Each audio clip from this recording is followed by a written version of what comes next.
ముఖ్యమంత్రి గారు మొదటి నుంచి డబ్బు కానీ లేకపోతే తన టీం అధికారులని వాళ్ళందరినీ నమ్ముకున్నారో వాళ్ళందరి భక్తులకు కూడా వేటు పడుతున్న పరిస్థితి కనిపిస్తోంది. కరెక్ట్గా ఎలక్షన్స్కి ముందు స్వామి భక్తి ప్రదర్శించిన వాళ్ళందరికీ కూడా పంపిస్తున్నారు. కొంతమంది అస్సాం వెళ్ళారు, కొంతమంది ఏమో అసలు ఎన్నికల విధులకే దూరంగా ఉంచమని చెప్పారు.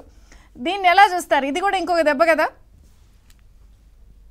గులకరాయి మామూలుగా గ్రౌండ్ లో ఇద్దరికి తగిలింది, జగన్మోహన్ రెడ్డికి తగిలి ఎగిరి వెల్లంపల్లికి తగిలింది, కానీ ఆ గులకరాయి కనపడలేదు. అది కాస్త ఇప్పుడు వచ్చి ఎవరికి తగిలింది? నిన్న మొన్న ఎవరు అన్నారు పటిక బెల్లం ఏమో నోట్లో వేసేసుకున్నారు, మళ్ళీ రాయి చూపించాల్సి వస్తుందని.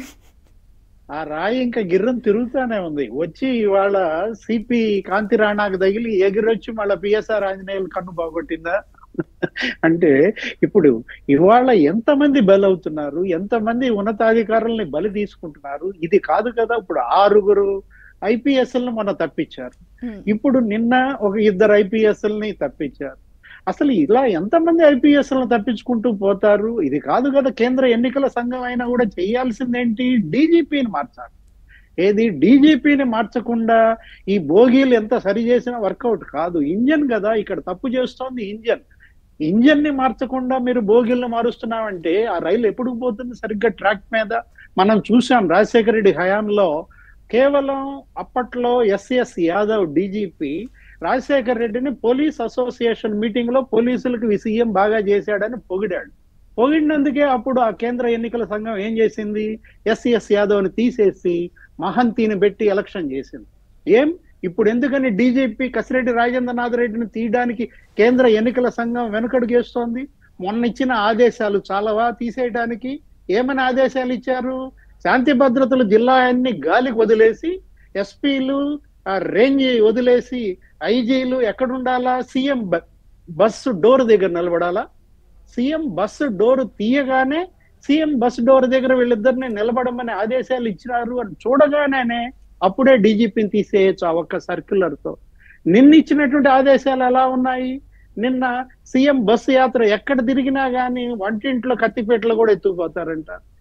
ఇళ్లల్లో కూడా తనిఖీలు చేయమని ఆదేశం ఇచ్చారంటే ఇంతకన్నా డీజీపీని తప్పించడానికి ఇంకా వేరే ఆదేశాలు ఏం కావాలా?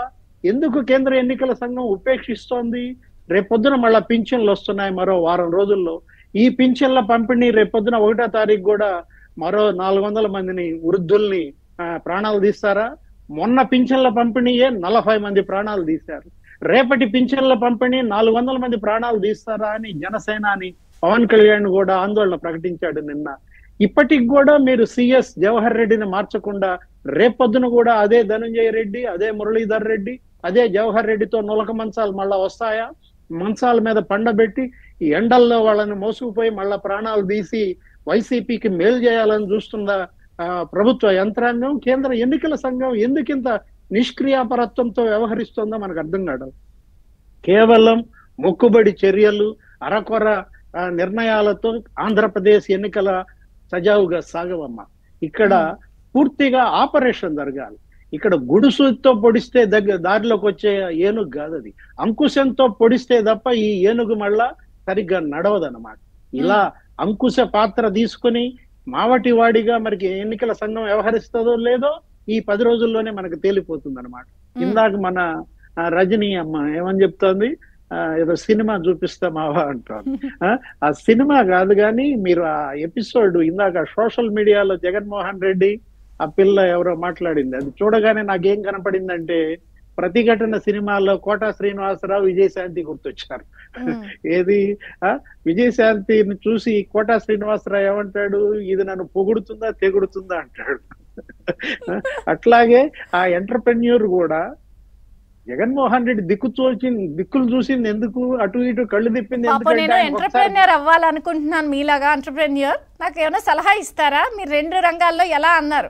మరి ఆయన నాకు వినపట్లేదు అంటున్నారు, అదేమిటో నాకు అర్థం కాదు. ఆయన గాబరా పడిపోయాడు. ఏమని? ఈ పిల్ల నన్ను పొగుడుతోందా తెగుడుతోందా? ఎంటర్ప్రెన్యూర్ గా నేను పోయి 16 నెలలు జైల్లో ఉన్నాను, నన్ను సలహా అడుగుతుంది ఏంద్రా నాయన అని చెప్పి ఆయన ఒక్కసారిగా కళ్ళు తేలేసింది అందుకనమాట. ఏది? ఈ పిల్ల నన్ను పొగుడుతోందా తెగుడుతోందా? ఎంటర్ప్రెన్యూర్ గా సక్సెస్ఫుల్ ఎంటర్ప్రెన్యూర్ అంటోంది ఏంట్రా నన్ను? నా మీద ఇన్ని కేసులన్నీ కూడా ఎంటర్ప్రెన్యూర్ గా నా కంపెనీలో పెట్టుబడులు రాబట్టడం వల్లే కదా. నా ఎంటర్ప్రెన్యూర్ పరపతి ఏంటో ఆల్రెడీ హార్వర్డ్, ఆక్స్ఫర్డ్ యూనివర్సిటీల్లో క్విడ్ ప్రోకో చర్చనీయాంశం అయింది కదా తల్లి అని అలా దిక్కులు చూశాడు. అలా అనుకోవచ్చు, ఇలా కూడా అనుకోవచ్చు కదా. ఇప్పుడు మొన్న ఈ మధ్య ఎవరో మాట్లాడుతున్నారు, మన డిబేట్స్ లోనే మాట్లాడారు, ఏమండి అసలు ఆయన బస్సు దగ్గరికి పొలాల్లోంచి పరిగెట్టుకుని వచ్చేస్తూ ఉంటారు, ఇలాగ జెండాలు పట్టుకు పరిగెడుతున్నారు, అసలు కెమెరా వాళ్ళని ఎలా వెంబడిస్తుంది, ఎలా షూట్ చేస్తుంది, ఇదంతా ప్లాన్డ్ కాకపోతే ఏంటి అని. మరి ఇది కూడా అన్ప్లాన్డ్ ఏమో, సడన్ గా ఈ లిస్ట్ లో ఈ క్వశ్చన్ లేదేమో, ఇలా అడుగుతారని ఆ ప్లాన్ లేదేమో, అలా అనుకోవచ్చు కదా. లిస్ట్ లో లేని క్వశ్చన్ వచ్చింది ఏంటని. తలసరి ఆదాయంలో ఆంధ్రప్రదేశ్ 11వ స్థానానికి తెచ్చాడమ్మా. 11 మంది ఎమ్మెల్యేలు గెలిపిస్తే చాలని జనం అనుకుంటున్నారు. విదేశీ ప్రత్యక్ష పెట్టుబడుల్లో ఆంధ్రప్రదేశ్ ని 17వ స్థానానికి తెచ్చాడమ్మా. 17 మంది ఎమ్మెల్యేలు గెలిపిస్తే చాలని జనం అంటున్నారు. మానవాభివృద్ధి సూచీలో 25వ స్థానంలో పెట్టాడు. కాబట్టి 25 ఎమ్మెల్యేలను గెలిపిస్తే చాలు అని జనం అనుకుంటున్నారు. అతను ఆంధ్రప్రదేశ్ ని ఎంత అధోగతి పాలు చేశాడో వైసీపీని అంతే అధోగతి పాలు చేస్తారు రేపటి ప్రజా తీర్పుల్లో. పిల్లి మాణిక్యరావు గారు 18